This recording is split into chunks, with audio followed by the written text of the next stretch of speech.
reading the subtitles and I wouldn't be listening to the words. Right. But if I'm watching and reading Korean subtitles, then if there's something I don't understand, I would pause it and I would rewind it, and then I would watch and see, like, you know, oh, this is how they said this line in this way. Especially as an actor, I want to know, oh, how do people respond when you say, like, this kind of word? Let's say in movies, if you say this bad word, how do people get offended, or is it a funny thing, or something like that? You know, there are a lot of those things that I learned. 제가 항상 영화를 추천해요. 영화 그렇게 자막으로 보면은 맥락 안에서 배울 수 있으니까. You can learn it in the context. Right? So by seeing the context and the words used just the way natural speakers would use, it's an excellent study methodology.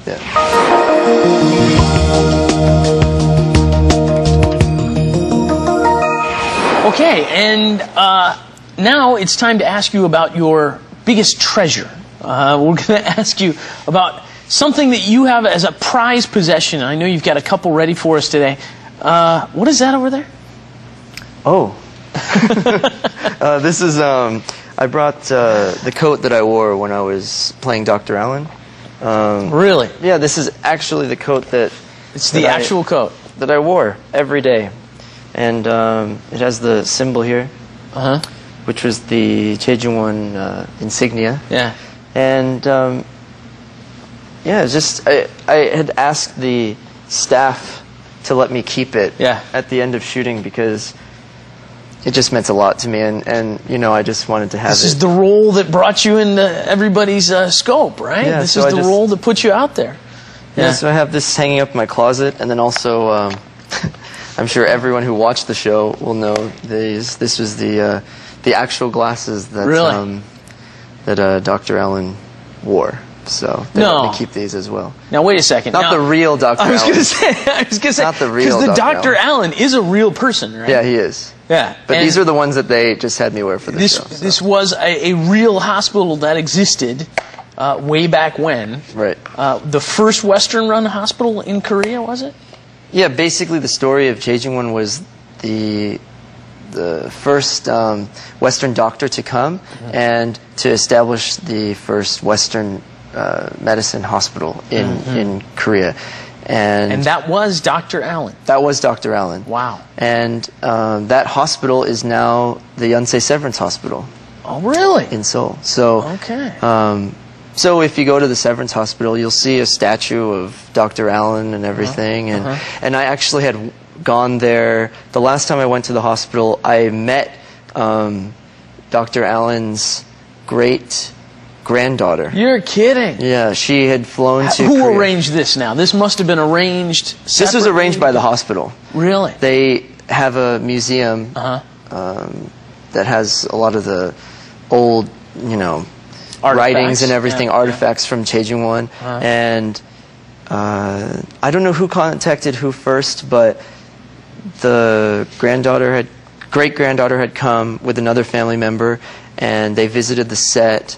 And really? And then I got to meet them one day, and and that day was very special to me because it's kind of like you pretend to be a person for 8 or 9 months, and then you actually meet someone that, I mean, they lived in his house, you know what I mean? This lady was raised in Dr. Allen's house and played with like his medical tools and everything, and it just, I don't know, for me it felt really rewarding, I guess, to just kind of, wow, I'm little surreal too? Yeah, a little surreal, just because I assume you haven't played a lot of real people in your acting time. It's almost all fiction, right? But this is probably the first non-fiction, I guess, shirhwa is like, it's not complete non-fiction, but it's based on a true story of someone's life. Right. And you're playing a real person, and it really hits home when the great-granddaughter comes to visit you, huh?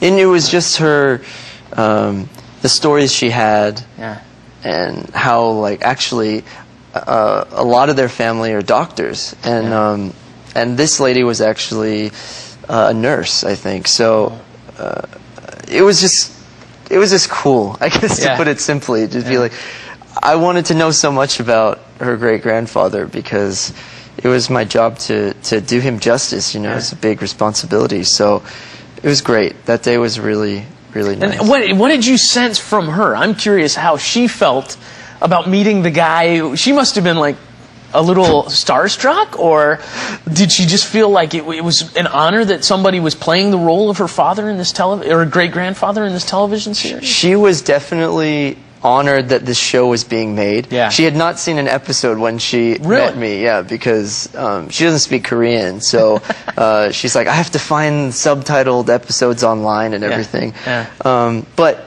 she was just so thankful to meet me, and that it was just a very mutual appreciation that we had. And the funny thing was, in Dr. Allen's real picture, he's bald, right? But in the show, I have like a full you didn't do head bald, of hair. No, I had like long hair. and a big old beard. Right. Yeah. He had the beard. He just was bald. Okay. So I asked her, I said, you know, I'm sorry to bring this up, but is it okay that I have hair? Because I know your great-grandfather was bald. And she said, you know, if I was able to talk with my great-grandfather, he would say, I really wish I had hair. Right. So she said, I think he would want you to portray him like that anyway. So I said, okay, thank you.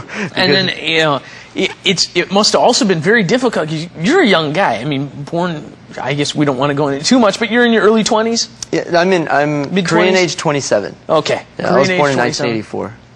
Yeah. And so you're playing a guy who's, what, 50 plus? Did he look that old? I know. I'm just guessing what I think at first he was almost 40 when he first comes out in the show. Then after time, toward the end of the show, he's approaching 60. So so there's a 20-year span of his life that... Did he live in Korea that whole 20 years? No, he was the first 원장. He was the 1대 원장님 of Jaejungwon. But then he left to do politics for Korea in the States. And then he comes back in the show. So now tell us about life before Jaejungwon. When you had just gotten to Korea, 한국에 막 도착할 때, what did you think of life in Korea, this big city of Seoul and the land of Korea? I thought it was beautiful. Yeah? But I just had no idea what I was in for, I think, when I came. I didn't speak any Korean at all, so the first thing was just, I need to learn Korean as fast as possible. So I just studied as hard as I could for a year and a half.